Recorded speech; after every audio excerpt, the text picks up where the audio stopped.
కాసేపట్లో TPCC committee విస్తృత స్థాయి సమావేశం గాంధీ భవన్లో జరగనుంది. పీసీసీ అధ్యక్షుడు మహేష్ కుమార్ గౌడ్ అధ్యక్షతన 11 గంటలకు ప్రారంభం కానున్న సమావేశానికి సీఎం రేవంత్ రెడ్డి ముఖ్య అతిథిగా హాజరు కానున్నారు.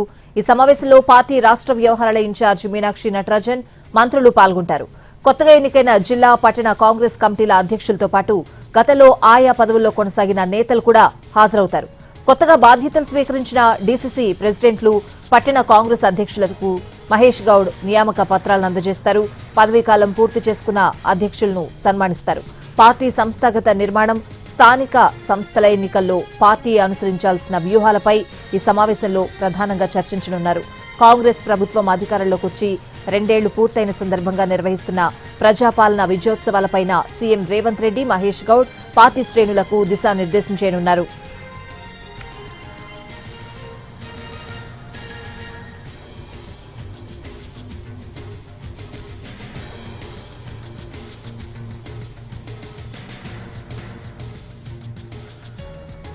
కాసేపట్లో పీసీసీ కమిటీ విస్తృత స్థాయి సమావేశం గాంధీ భవన్లో జరగనుంది. పీసీసీ అధ్యక్షుడు మహేష్ కుమార్ గౌడ్ అధ్యక్షతన 11 గంటలకు ప్రారంభం కానున్న సమావేశానికి సీఎం రేవంత్ రెడ్డి ముఖ్య అతిథిగా హాజరు కానున్నారు. సమావేశానికి సంబంధించిన పూర్తి అప్డేట్స్ అడిగి తెలుసుకుందాం. మా ప్రతినిధి చారీ లైవ్ లో ఉన్నారు. చారీ,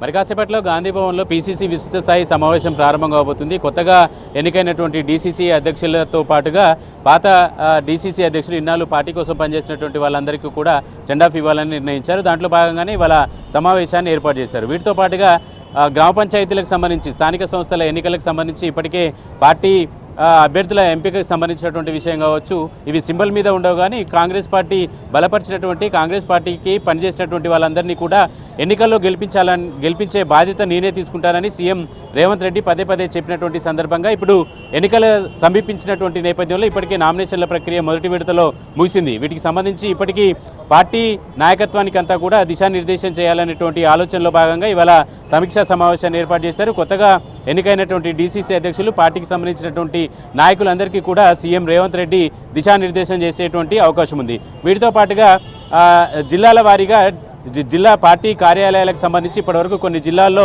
పార్టీ కార్యాలయాలు, ఉమ్మడి జిల్లాకే పార్టీ కార్యాలయాలు, ఇప్పుడు కొత్తగా ఏర్పాటు చేస్తున్నటువంటి జిల్లాల్లో కూడా పార్టీ కార్యాలయాల ఏర్పాటుకు సంబంధించినటువంటి ఆలోచన గతంలో జరిగినటువంటి విస్తృత స్థాయి సమావేశంలో ఒక నిర్ణయం తీసుకున్నారు. అందుకు అనుగుణంగా పార్టీ కార్యాలయాల నిర్మాణానికి సంబంధించినటువంటి అంశాలన్నింటి మీద కూడా ఈ సమావేశంలో చర్చించేటువంటి అవకాశం ఉంది. సీఎం రేవంత్ రెడ్డితో పాటు ఏఐసీసీ రాష్ట్ర వ్యవహారాల ఇన్ఛార్జి మీనాక్షి నటరాజన్, అలాగే డిప్యూటీ సీఎం బట్టి విక్రమార్క, మంత్రులంతా కూడా ఈ సమావేశానికి హాజరవుతారు. ప్రధానంగా తెలంగాణలో ప్రభుత్వం వచ్చి 2 ఏళ్లు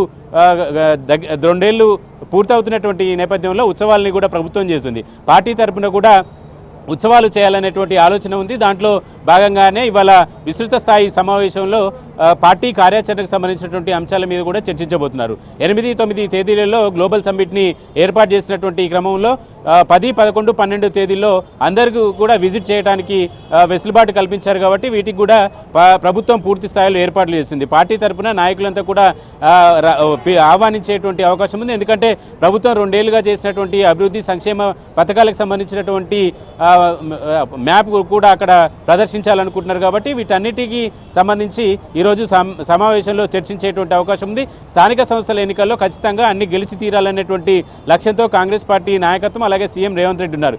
ఎన్నికల్లో కాంగ్రెస్ ప్రభుత్వాన్ని తీసుకురావడానికి కష్టపడ్డటువంటి వాళ్ళందరినీ కూడా ఈ ఎన్నికల్లో గెలిపించాలనేటువంటి ఆలోచనతో ఉన్నారు. కాబట్టి పార్టీ నాయకత్వాలన్నిటికీ కూడా దిశానిర్దేశం చేసేటువంటి అవకాశం కనబడుతుంది.